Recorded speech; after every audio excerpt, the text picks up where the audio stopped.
Misterios al atardecer ha llegado. Una puerta a los enigmas y a los temas más insospechados en 99.5 FM para todo Lima Sur. En la conducción, Fernando Chapi Martínez. Sean bienvenidos a nuestro encuentro para el día de hoy. Nos observan. ¿Quién? ¿Los habitantes de Marte? ¿Qué cosa? Misterios al atardecer ha llegado. ¿Qué tal amigos? ¿Cómo están? Bienvenidos una vez más a Misterios al Atardecer a través de los 99.5 para toda Lima Sur y aún más allá, como siempre les digo. Aquí al habla Fernando Chapi Martínez, un servidor para todos ustedes. En esta ocasión nuevamente un fin de semana que nos encuentra hablando y conociendo más sobre los aspectos más misteriosos de este mundo en el que vivimos, pero que todavía siempre tiene alguna sorpresa o muchas sorpresas que ofrecernos. Y nuevamente, después de algún tiempo, tengo aquí, y me da muchísima alegría que así sea, a Carlos Gabriel Fernández, directamente desde España. ¿Cómo estás, Carlos? Bienvenido nuevamente. Hola, muy buena, muchas gracias por invitarme. No quiero dejar pasar, y te lo dije también, un libro que tú has publicado, tanto en castellano como en gallego, ¿no? Que es el de estos lugares mágicos de allá de Galicia, una tierra que yo no conozco aún España, pero que se sabe más allá de sus fronteras que es tan llena de todo tipo de leyendas, de mitos y de cosas que incluso son mucho más reales y que la gente afirma haber visto. ¿Cómo se llama tu libro en sí, Carlos? Sí, es 50 lugares mágicos de Galicia, es un libro que en castellano salió ya hace unos 10 años, pero bueno, ya va por la sexta edición y todavía es un libro que se sigue vendiendo, ¿no? Que sigue teniendo respuesta por parte del público, ¿no? Lo cual pues me enorgullece y me alegra muchísimo porque y es un libro que habla es una selección de lugares con leyendas, ¿no? Lugares donde hay un patrimonio material y un patrimonio inmaterial, ¿no? Hablo de ritos, de mitos y de leyendas que aún continúan vivas, ¿no? Que aún se siguen practicando, ¿no? Tanto algunas religiosas de la religión católica, o otras que se unen a la noche de los tiempos, posiblemente tiempos de los romanos o anteriores, ¿no? Pero que todavía siguen de alguna manera vivas. ¿De los romanos o de los celtas, que sé que también estuvieron por tierras gallegas? Sí, sí, claro. Hay una discusión sobre si fueron celtas o no fueron celtas los que estuvieron antes que los romanos, ¿no? Los antiguos pobladores de aquí. No lo sé. Yo, menos que yo como periodista, pues no lo sé. Los arqueólogos y los antropólogos y los historiadores se pelean entre ellos por decir si eran celtas o no eran celtas o eran otra cosa. Es igual. Yo lo que he intentado es recoger estos mitos y leyendas que aún siguen vivos, ¿no? Y que es un libro para viajar, es un libro para ir a visitar los lugares. Es una guía. Por eso están seleccionados donde, bueno, con que haya algo para ver, ¿no? Algo. Por aquí piedras antiguas tenemos, aquí en Galicia tenemos muchísimas. Así es. Y moderna también, pero vamos, que piedras antiguas hay muchas. Hay grabados rupestres, hay dólmenes, hay menires, hay castros que son las antiguas fortificaciones prerromanas, en fin, que todo tiene un trasfondo mítico y de leyenda muy rico también. Así es. Una de estas, no lugares, sino leyendas que incluso ha atravesado el charco, ha atravesado el Océano Atlántico, y que aquí no es tampoco de conocimiento general, pero sabemos muchos que hemos escuchado al respecto, es por ejemplo el de la Santa Compaña, ¿no? Que no pasaría de ser quizá un mito, una leyenda, algo que ha llegado a nosotros por tradición, si no fuera porque hasta ahora tengo entendido que hay casos de personas que afirman que se han topado con esto, ¿no? Así que ya Sí, esto, digamos, es más actual. sí, es una leyenda, digamos, viva, porque, bueno, Y es una leyenda también que no tiene una única interpretación ni una única forma de ver. De hecho, el nombre, el más conocido es Santa Compaña, pero luego tiene muchísimos nombres, depende de la zona de Galicia donde vayas. Está la Pantalla, la Estadea, la Esta Antigua, la Hueste Antigua. Bueno, hay muchísimos nombres, ¿no? Y todas hacen referencia a una procesión de almas en pena, ¿no? Por lo menos así se interpreta, ¿no? Como una procesión de almas en pena. Y aquí lo que se ve, lo que ve la gente, lo que está recogido incluso en los libros, es también muy variado. Por ejemplo, hay libros del siglo XVIII donde se recogen historias de la Santa Compañía, pero no son personas ni son seres que nadie que ve, sino que las personas que lo ven son simplemente luces. Hoy lo interpretaríamos de otra manera, Sí, posiblemente, ¿no? sí, ¿No? dicen Que luz, más relacionados con el tema ovni. Se interpreta como almas del purgatorio, almas en pena que van recorriendo los bosques y diferentes, incluso las calles en zonas urbanas. Pues esa imagen también tiene testigos, ¿no? Es decir, hay personas que han visto eso, incluso sin haber leído nunca un libro, por ahí sin escuchar demasiado las historias de lo que se cuenta sobre la Santa Compañía, ¿no? Entonces yo he recogido al menos media docena de casos donde, donde la presencia es una hilera de una docena, cinco, seis, depende, personajes que no se les ve la cara, que llevan o bien una vela o algo en la mano y que desfilan por diferentes lugares por la noche. Y hay un detalle que también está en los libros de antropología, que siempre se recoge, y es que a la Santa Compañía va una persona viva, ¿no? De entre todos los muertos va una persona viva que está o bien próxima a morir, o bien la Santa Compañía va a buscarlo porque está próxima a su muerte, ¿no? Incluso yo, el caso más impresionante, o sea, más fiel a toda esta historia, a toda esta visión icónica de la Santa Compañía, lo recogí aquí muy cerca de donde vivo yo. Además, es familia de mi padre, es una mujer que ya falleció, pero que había visto de niña, junto con su madre, esta procesión, y en ella había una persona que era una vecina que la reconoció, la única persona que reconoció porque era la única persona que se le veía la cara, y le dijo a su madre, mire, ahí va la tía, ¿no? Que es como le llamaban, ¿no? Y bueno, pasados unos días, esa mujer murió por una causa totalmente fortuita, que durante una tormenta un rayo entró en su casa y quedó muerta, vamos, le impactó y murió por ese motivo, ¿no? Es una cosa que ni siquiera es predecible, ¿no? Es decir, no es una muerte que digas, bueno, esa señora estaba enferma, esa señora llevaba tiempo ya eh, con problemas de salud, no, fue una cosa totalmente fortuita, ¿no? Y, además de los casos de la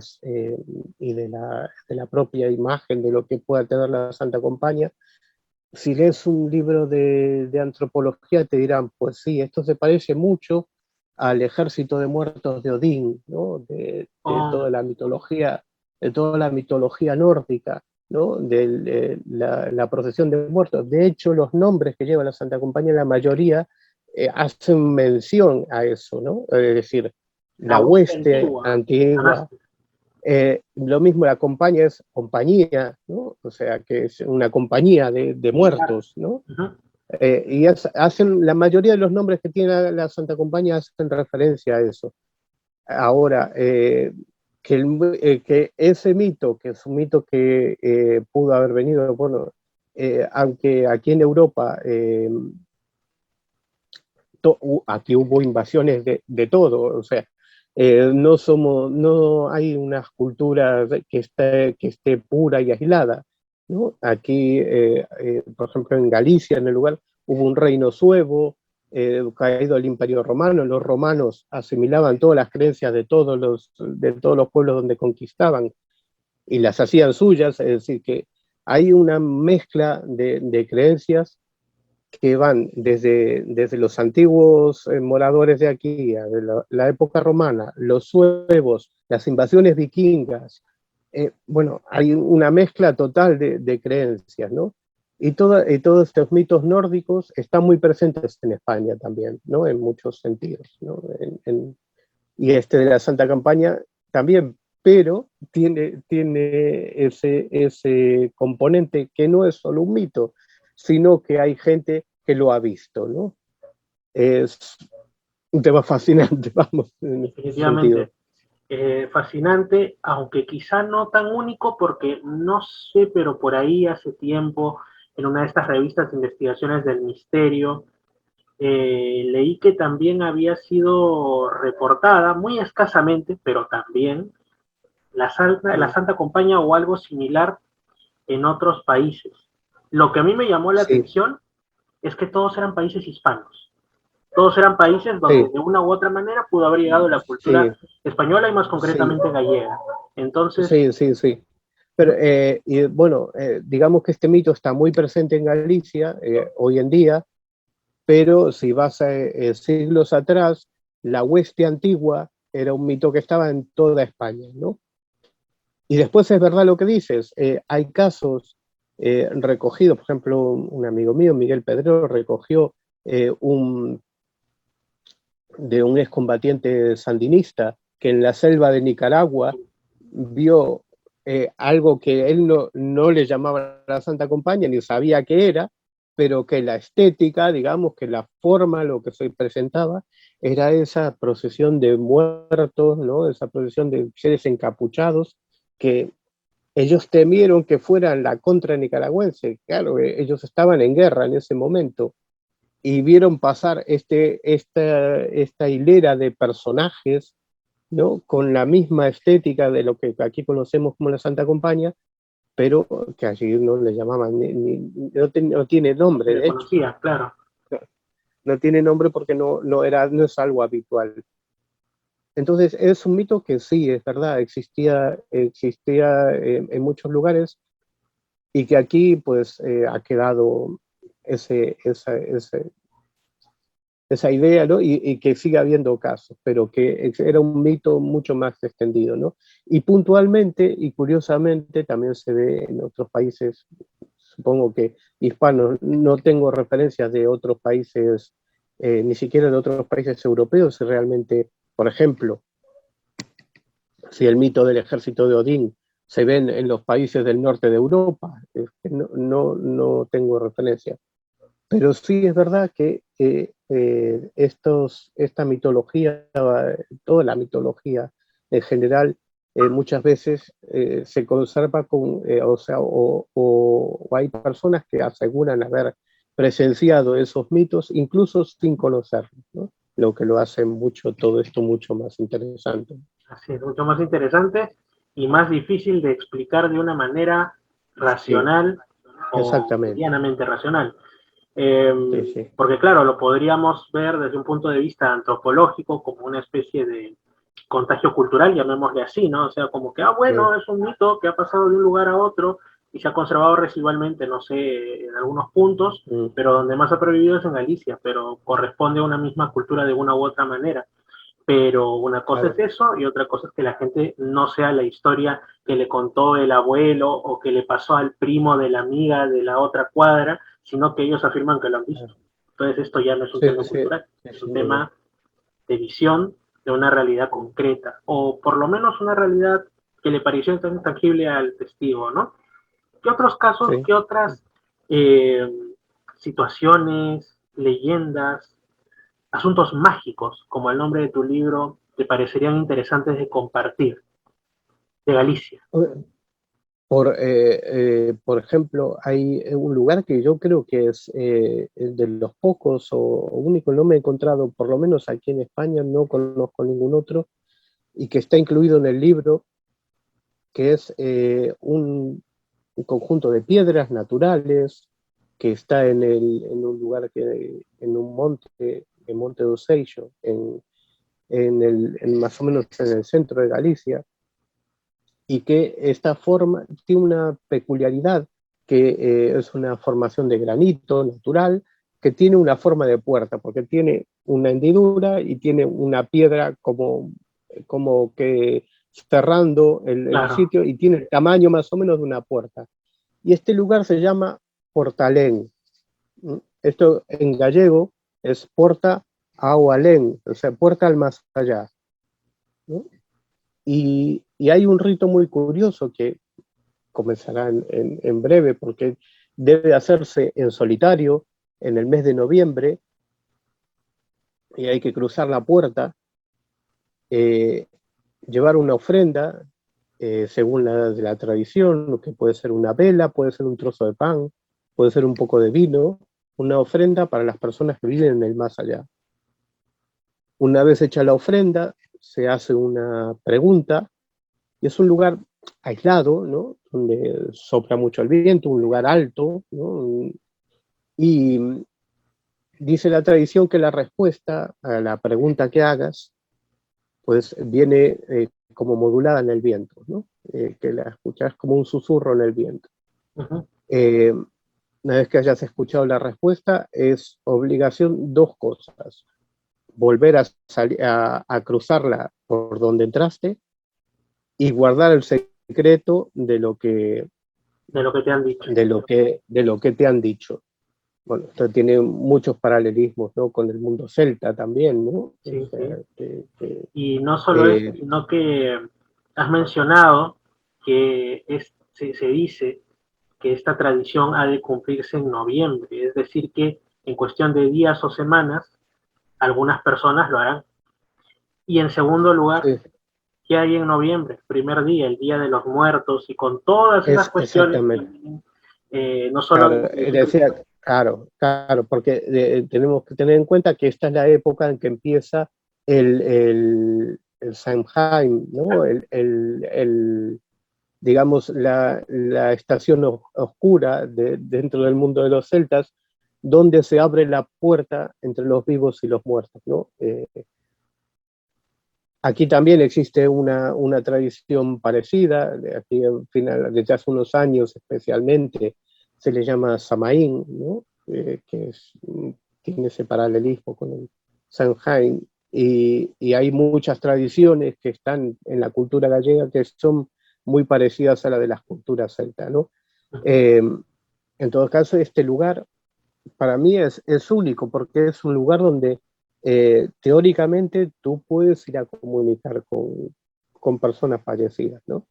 Eh, hay un ritual, como todos los mitos tienen su rito, ¿no? O sea, tienen su rito de cumplimiento, y tiene unas normas que hay que cumplir, ¿no? Tanto de la privacidad de lo que escuches, porque bueno, no sé si lo comenté, si no cumplieras esos dos requisitos de volver a atravesar la puerta por donde la cruzaste, Y de no y de contar guardar con el develado. secreto, Uh-huh. claro, en el primer caso podrías quedar atrapado entre el mundo de los vivos y de los muertos, ¿no? Por siempre. Digamos que ese tiene esa maldición, llamémosle así. Y si revelaras lo que te dijeron del otro lado de Portalén, pues podrías perder la voz, ¿no? O podrías quedar ronco para siempre, ¿no? Ese es lo que dice la tradición, ¿no? Uh-huh. Respecto de este lugar. Y creo, yo, mira, que he leído mucho de mitos y de leyendas, tradiciones de otros muchos lugares, especialmente de España, y no he encontrado nada parecido a esto, ningún lugar así tan concreto. Es un lugar, es en lo alto de un monte, no hay casas cerca, no está poblado, ¿no? Es un lugar bastante aislado, cosa que aquí no es tan habitual como por ejemplo en Sudamérica, ¿no? Que en Sudamérica hay muchos lugares despoblados, ¿no? Porque no está, no está poblado, tan poblado como puede estar en Europa, ¿no? Aquí encontrar un lugar así tan aislado, los hay obviamente, pero no es tan frecuente. Ujú. Por eso cuando escribí el libro ya hace 10 años, eh, le quise poner, como era difícil llegar a este lugar, porque no te vas a encontrar a nadie a quien preguntarle para decir dónde queda esto, ¿no? Entonces le puse las coordenadas GPS, ¿no? En aquella época comenzaban a venderse los aparatos estos para guiarse por GPS. Hoy en día son mucho más habituales que antes. Pregunta que me Y en viene a la aquella fue mente. casi una innovación, ¿no? Sí.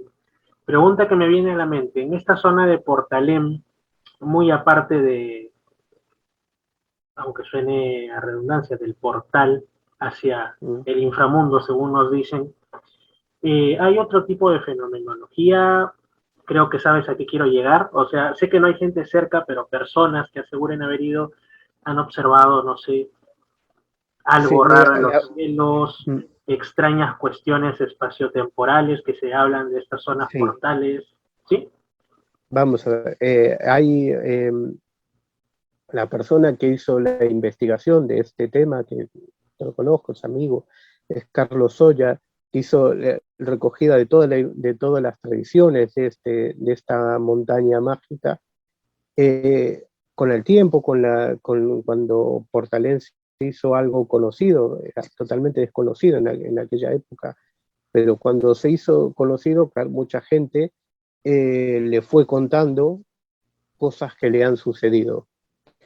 Eh, Desde cosas como, estoy hablando un poco de memoria, de aparecer, por ejemplo, un perro en ese lugar, encontrarse personas que han ido hasta Portalén y de pronto encontrarse un perro, podría ser un perro silvestre, pero que tenía una identificación de hace 40 años, por ejemplo. No sé si exactamente, no estoy diciendo Como un el dato perro exacto, fantasma, pero algo así, como el espectro no, de un... no, porque el perro lo adoptaron, o sea, el perro no era fantasma, sino que era un perro físico, pero tenía una identificación como si fuera de un perro nacido en los años 50, 60 del siglo O sea, pasado, ¿no? como si hubiera habido una distorsión espacio-temporal y ese Sí, pobre animalito sí. la Y tradujo. otro tipo, uh-huh, ¡Wow! y otro tipo de fenómenos puntuales que le ha contado gente, claro, son solo testimonios, ¿no? O sea, eh, bueno, de cosas que han ocurrido aquí, ¿no? En ese, en este lugar tan particular que, bueno, en principio lo ves y es una formación natural, ¿no? O sea, aparentemente es una formación natural, pero eh, ocurren, ocurren cosas raras aquí también, ¿no? Qué curioso, y quizá eso también explique por qué la zona está despoblada, ¿no? Hay ese miedo, o en todo caso ese respeto No, ancestral hacia los lugares. no creo que sea por eso, ¿eh? Es un lugar donde lleva la gente, o sea, los que viven en los pueblos de los alrededores llevan el ganado.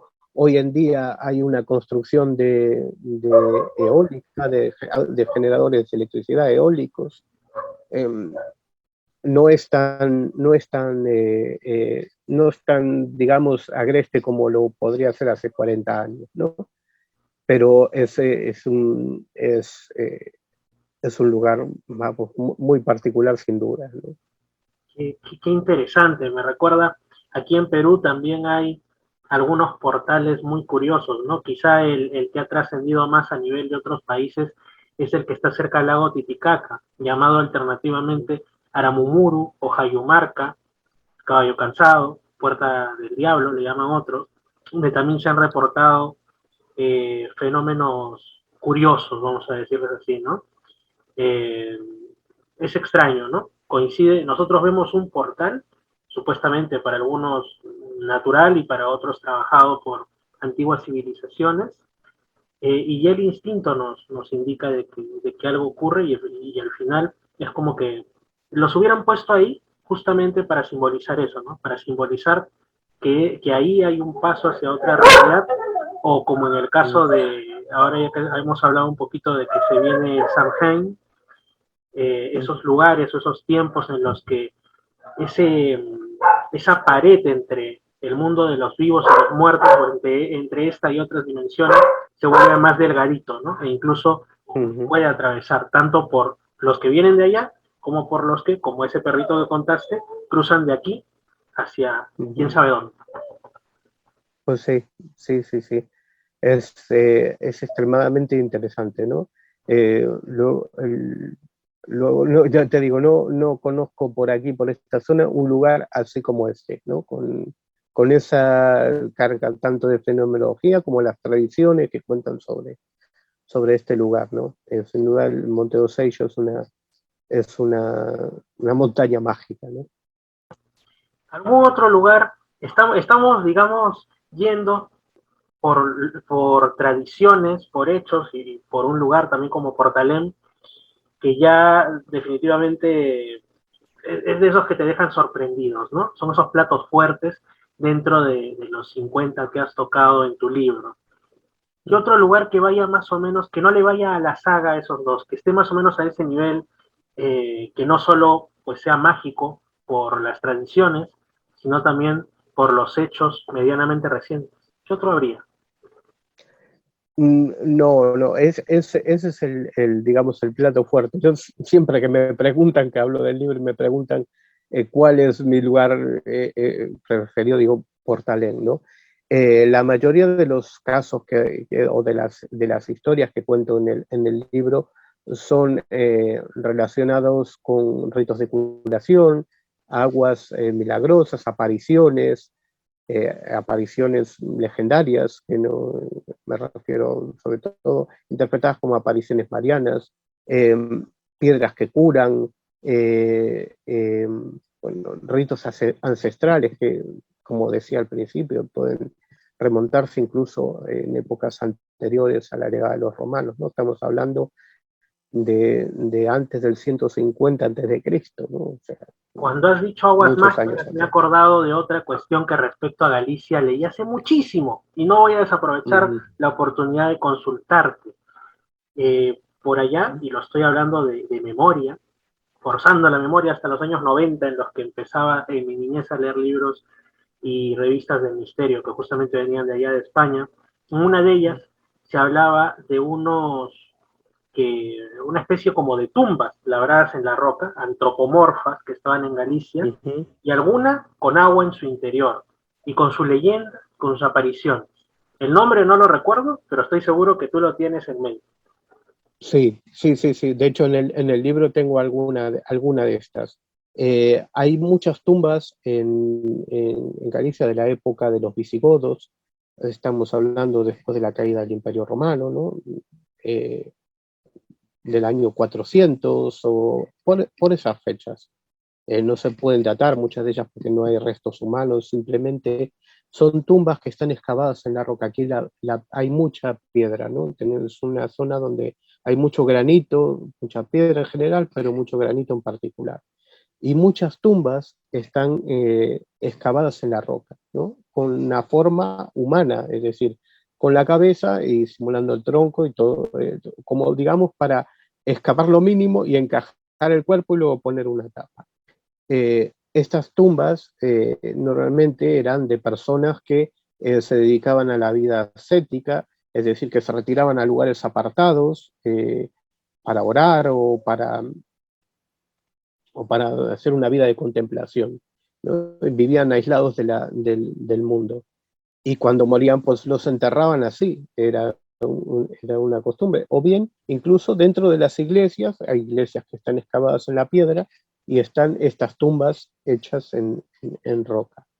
Pues muy bien, la gente los considera, porque es la tradición, que estas personas eran santas, ¿no? Por más que eran santas, eran muy religiosas, personas que, bueno, dedicadas a la vida religiosa.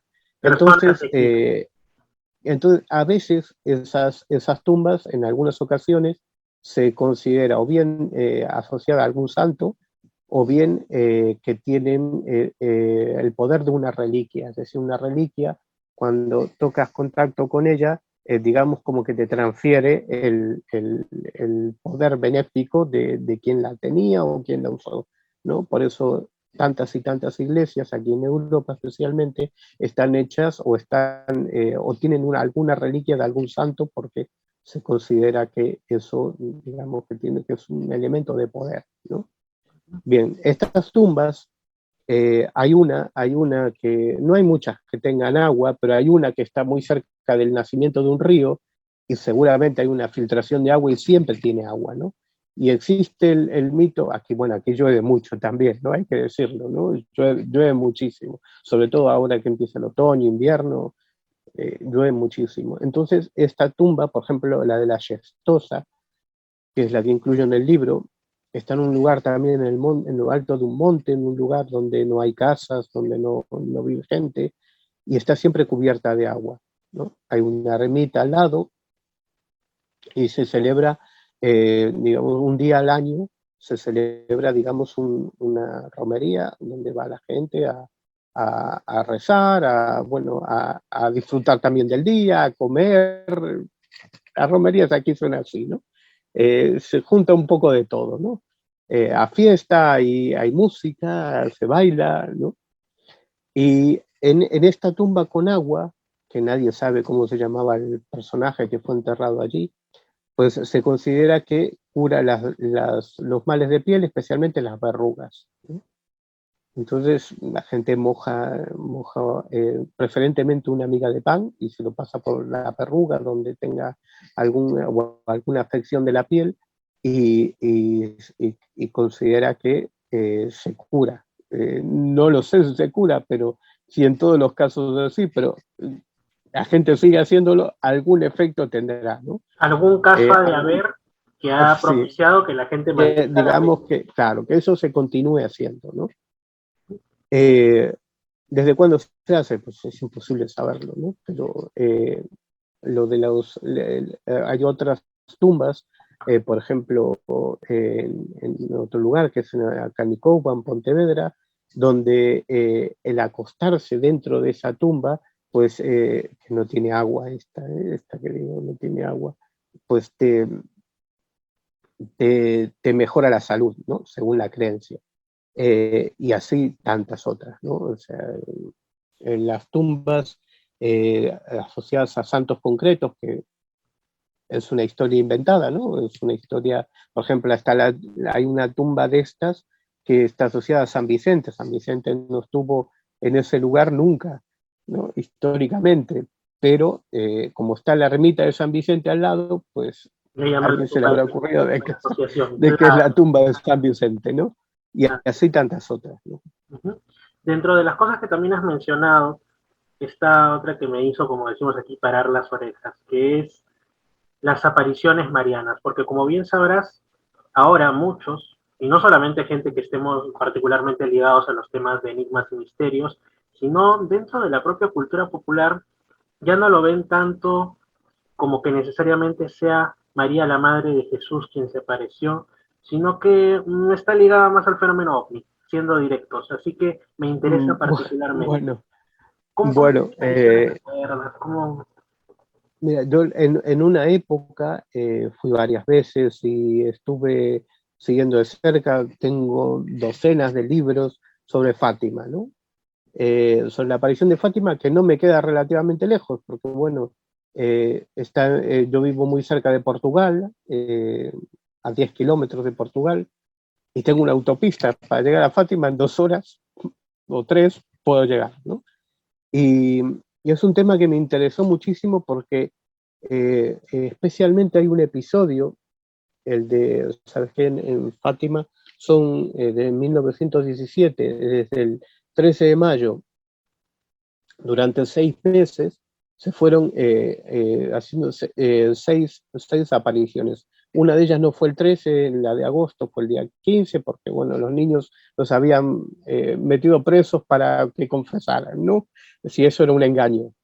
Pero sobre todo la última, la del 13 de octubre, en el que había 70.000 personas en la explanada de lo que hoy es el santuario de Fátima. Ese día llovía y el sol, el baile del sol, que se asocia también mucho con el tema de las apariciones de Fátima,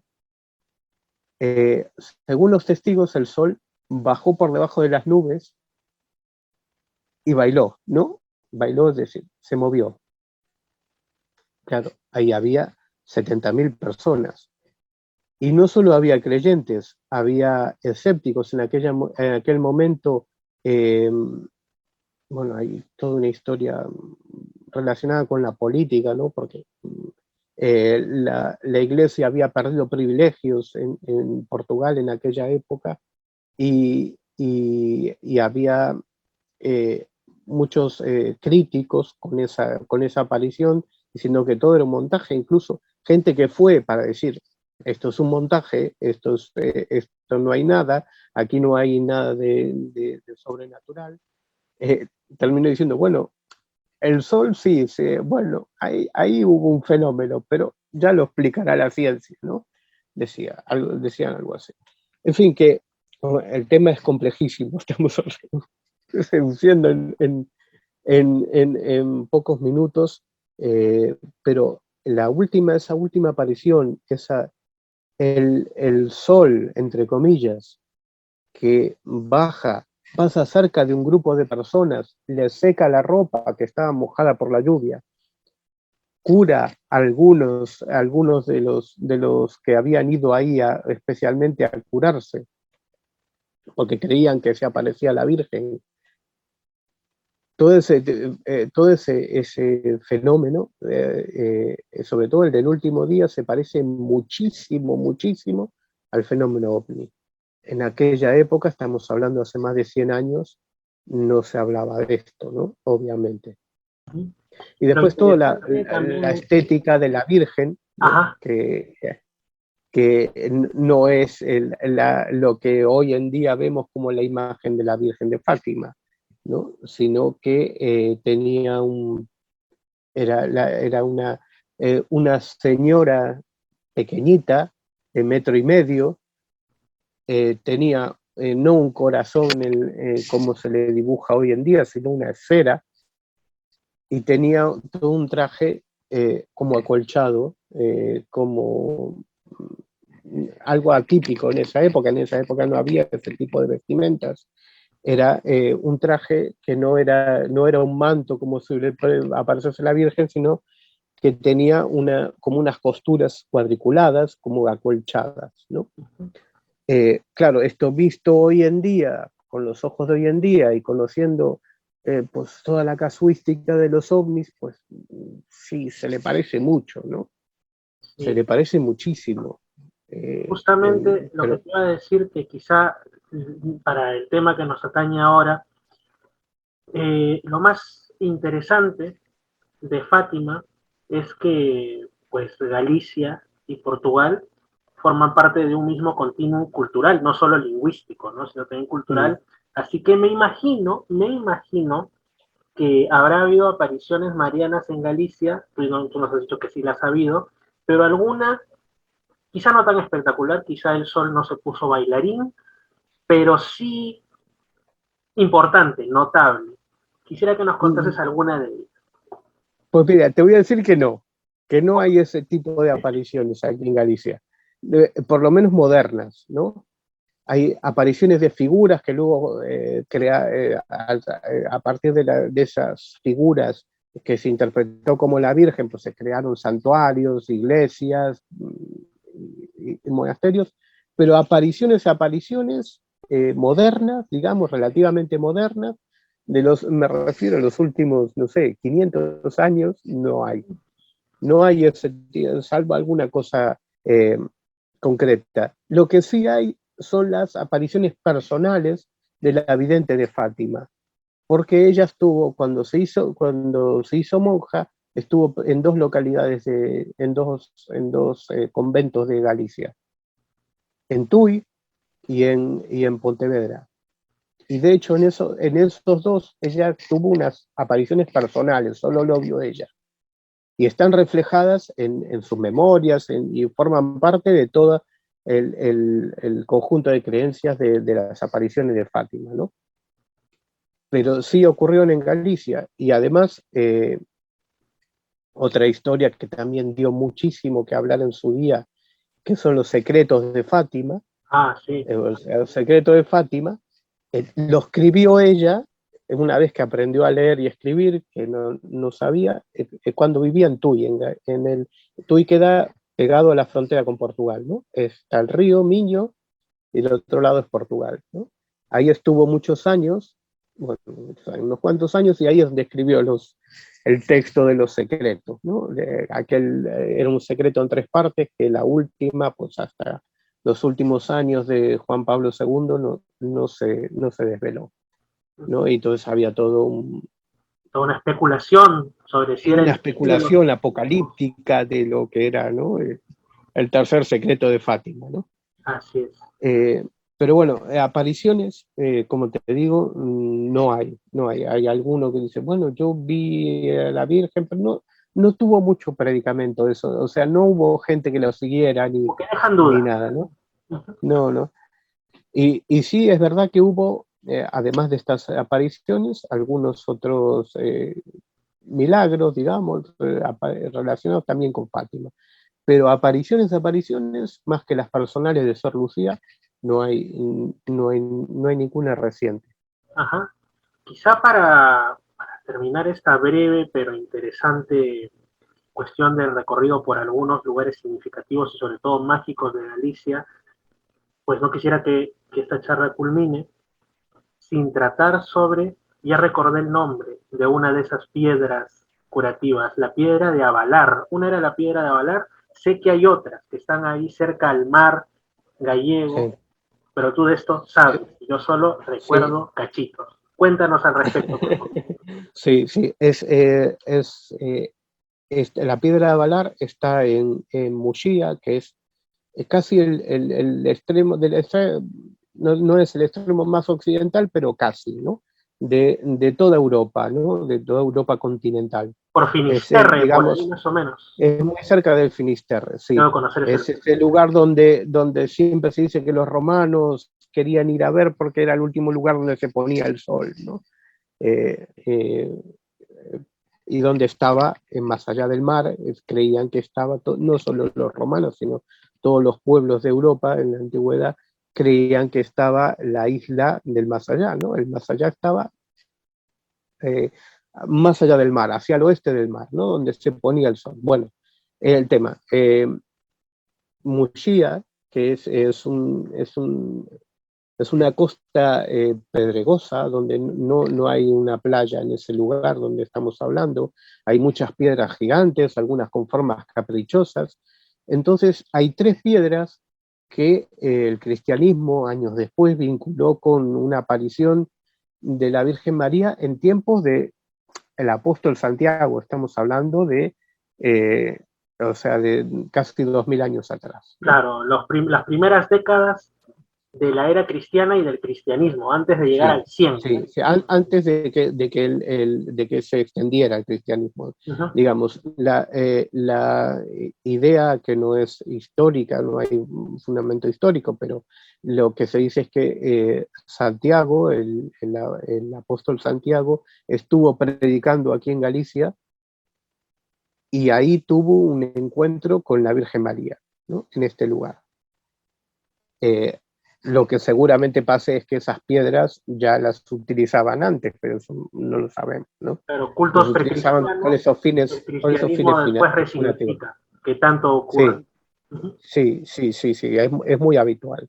Bueno, estas piedras que se vinculan con la barca en donde llegó la Virgen y que luego quedaron petrificadas, la de Avalar, la piedra de Avalar sería la vela, ¿no? Es una piedra de varios metros, que es muy delgada para el tamaño que tiene, y que estaba en un punto de equilibrio en el que en ocasiones se movía y en ocasiones no. Entonces utilizaba lo que en la Edad Media se llamaba una ordealia, ¿no? Un juicio de Dios. Es decir, ponían a alguien encima de la piedra a balar, y si era inocente, pues se movía, y si no, pues no era inocente con la pena que le tocaba, ¿no? Pobrecitos aquellos que porque no pesaban mucho o porque, sí. no sé, no se movió la piedra, ¿no? Esa piedra ya hace años que no funciona porque, bueno, entre otras cosas, porque se rompió en alguna ocasión y porque el mar la sacó de lugar en un mar, una mar bravo, ¿no? Que está junto a la costa, pues movió la piedra y ya, bueno, este no tiene esa función que tenía hace siglos, ¿no? Bueno, qué lástima, ya Y no después, se puede investigar el porqué de ese vaivén, ¿no? Pero bueno, sí, queda el recuerdo. sí, sí, pero bueno, incluso ahí últimamente se rompió otro trozo y bueno, no, ya no tiene esa función. Luego sí hay otra piedra curativa que se asocia con la quilla de la barca de la Virgen, ¿no? Es una piedra que es así, que tiene una forma como en U invertida, ¿no? Como si fuera una N, por la que se puede pasar por debajo, y a esa piedra se le atribuyen capacidad para curar males de espalda o de los riñones, ¿no? Es una costumbre popular, ¿no? De pasar por ahí, por la Pedra dos Cadris se llama. Y después hay alguna otra piedra que se identifica con otras partes de la barca de la Virgen, pero pues bueno, no tienen ninguna función más que Y recuerdo haber visto mitológica. las fotos y por eso me quedó el nombre Avalar y Mujía, cuando lo has mencionado ya ha vuelto a mi mente. Y oye, son piedras realmente grandes, así que de haber existido esa barca, no era una barca, era un barco, era una cuestión enorme donde Sí, tenía el sí. origen, ¿no? Entonces, Sí, pero sí, es parte era de un la barco, historia. un barco importante, pero bueno, sabes, todas esas cosas son construcciones, ¿no? Cristianizadas, ¿no? O sea, no sé si eso tendría una función antiguamente o no la tendría, pero Algún tipo muy de oráculo, posiblemente, algún porque tipo, no sé. sí, porque bueno, no es sabido que hubo varias bulas papales que decían que, bueno, allí donde se quería cristianizar, pues se utilizaran los lugares, ¿no? Los lugares donde la gente iba por un culto antiguo, se le diera una vuelta y se le diera un aire cristiano, ¿no? Una historia, incluso una historia, un discurso, una leyenda cristiana, ¿no? Como se dice Y ahora, ha pasado en tantos lugares. como se dice ahora, que se deconstruya lo que había y se resignifique, ¿no? Esas palabras tan Sí, de moda. sí, sí, Sí, sí, sí, sí. así es. Y ya que has mencionado que en esta barca iba la Virgen María y se encontró ni más ni menos que con Santiago el Menor, hermano de nuestro El, Señor Jesús, el, uno dice el mayor, Santiago, Santiago el mayor, que es el mayor. el Lo que he está, bajado, el que pero es, no, el mayor, con sí, respeto. la bajada de categoría, sí. Y el mayor Es era el que está supuestamente bueno, enterrado en Santiago de Compostela, ¿no? sí. Bueno, a eso quería llegar justamente. Si hablamos de Santiago, estamos hablando de Galicia, es evidente que no podemos dejar pasar, porque si no se lo preguntarían, al Camino de Santiago y a Santiago de Compostela. Claro, esto es harto conocido, se puede encontrar desde guías turísticas hasta en programas de misterio, pero ¿qué dato interesante te gustaría aportarnos respecto a este camino iniciático, según muchos? Bueno, históricamente es difícil darle, o sea, hay mucha gente que defiende que este camino era muy antiguo, ¿no? Que los pueblos antiguos, no solo los romanos, sino otros muchos pueblos, incluso los griegos y fenicios y otros muchos pueblos seguían, porque es el lugar donde te llevaba al Finisterre, ¿no? El lugar donde el último lugar, el lugar más occidental de la Europa continental, ¿no? Que tenía un simbolismo, ¿no? Como hablamos antes. Es el lugar donde, el último lugar donde se esconde el sol. Más allá de ese lugar están las islas míticas de tantas culturas relacionadas con el más allá, ¿no? Avalon, San Borondón, San Brandán, hay un montón de nombres, Tirnanoc para los celtas, ¿no? Entonces, ese camino que sigue de este a oeste es el camino de las estrellas, no hay constancia histórica de que fuera más, de que hubiese más antiguo que de la época de los romanos. Los romanos lo que hicieron fue hacer calzadas y caminos viables para todo su imperio, ¿no?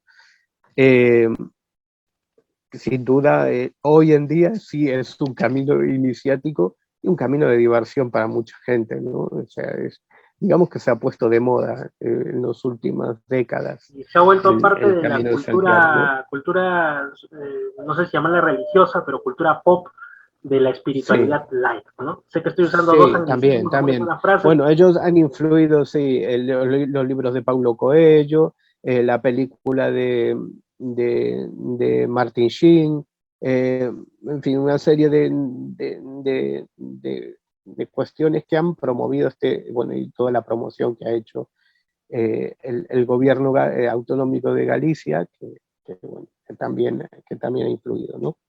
Y, y sí, bueno, y vuelven a salir todas estas historias relacionadas con el apóstol Santiago, con su prédica, con si está enterrado él allí o no. Eh, eh, es que hay muchísimo que contar. Eh, ¿Hay algún indicio, o sea, no de que la Virgen María haya llegado en su barca, con el respeto que me merece para quienes sean católicos y marianos, pero hay alguna pista quizá de que Santiago, el apóstol Santiago, efectivamente estuviera por ahí? Porque yo lo que he escuchado es que sí, que uno de los primeros lugares a los que llegó el cristianismo, así sea por poquitos, dentro del Imperio Romano fue Hispania, pero al hablar de Galicia estamos hablando del otro lado de la península, no del lado mediterráneo. Entonces ahí me sí, quedan sí. esas dudas que me consumen noche a noche. Con el apóstol Santiago, ¿hay alguna posibilidad de que sí pudiera haber llegado por esas tierras? No, mira, hay toda una serie de historias que son, digamos, que se difundieron en la Edad Media, no se sabe si son más antiguas, ¿no? Eh, se repartieron los apóstoles, se repartieron el mundo para predicar. Esta historia se hizo en la Edad Media, fue escrita y publicada, y a Santiago el Mayor le tocó España, ¿no? Lo que hoy es España, Portugal, bueno, esta tierra.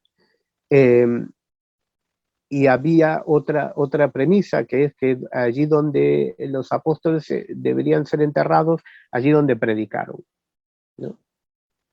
Luego, toda la historia jacobea, digamos, toda la historia del periplo de Santiago cuando predicó, luego cuando tuvo este encuentro en Muxía, regresó a Palestina, fue decapitado allí y su cuerpo fue traído otra vez a Galicia para cumplir con ese, digamos, esa premisa de que tenía que ser enterrado aquí.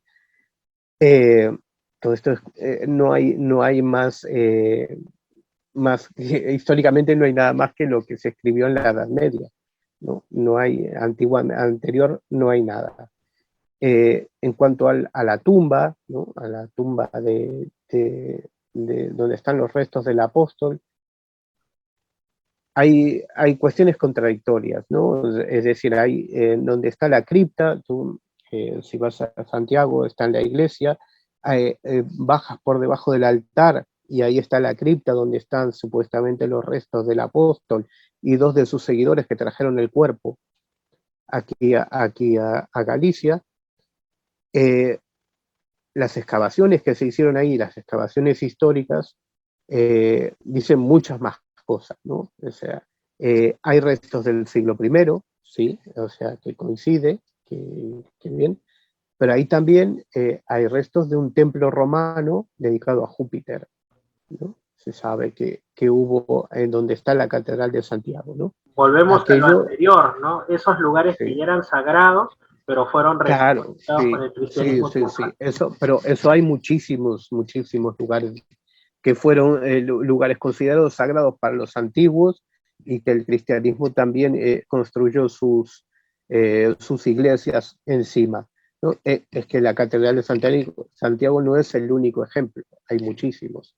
Hay otro templo increíble, un templo romano, se discute todavía muy bien ¿a quién, no? A Diana, a, ¿cómo se llama? Cibeles, a las ninfas, a, no está muy claro, pero un templo que aún conserva las pinturas, conserva todo, y encima está la iglesia, ¿no? La iglesia cristiana de ¿Cómo Santa se llama Eulalia de ese lugar Bóveda. tan mágico para tomarme un San- vuelo y visitarlo?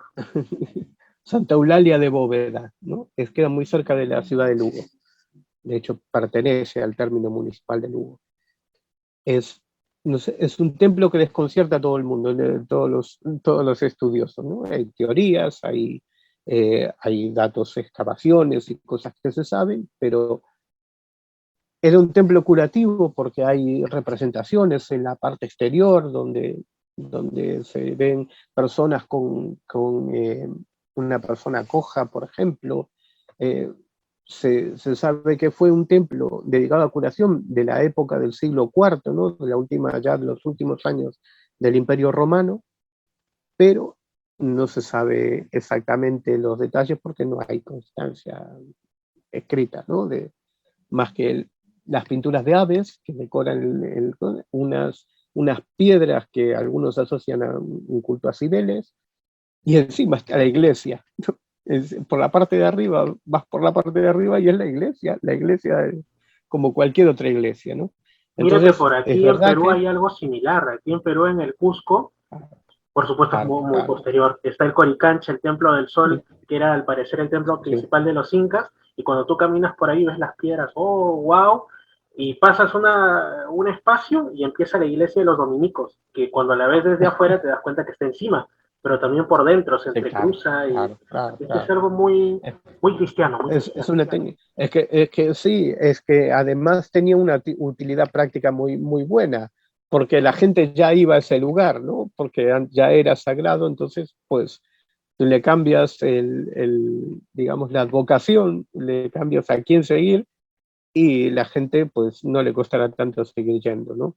Así es, cambias el Esto barniz, ocurre pero mantienes sí, el... en Ajá. muchísimos lugares. En Europa también se ven en muchísimos lugares esto, ¿no? Bueno, yo en Argentina, que es donde yo nací, no hay esto porque no había construcciones, salvo las que hicieron los incas, ¿no? O Los sea, ya en el pucarás que están en noroeste la de zona Argentina. noroeste y todo ello, sí. Sí, pero en la zona, digamos, centro-sur hay pocas cosas, ¿no? Pocos restos antiguos, entonces esto no ocurrió. Pero en Europa, tengamos de cuenta que el cristianismo llegó a toda Europa porque el Imperio Romano adoptó la religión cristiana. Entonces hizo los cambios con lo que había, ¿no?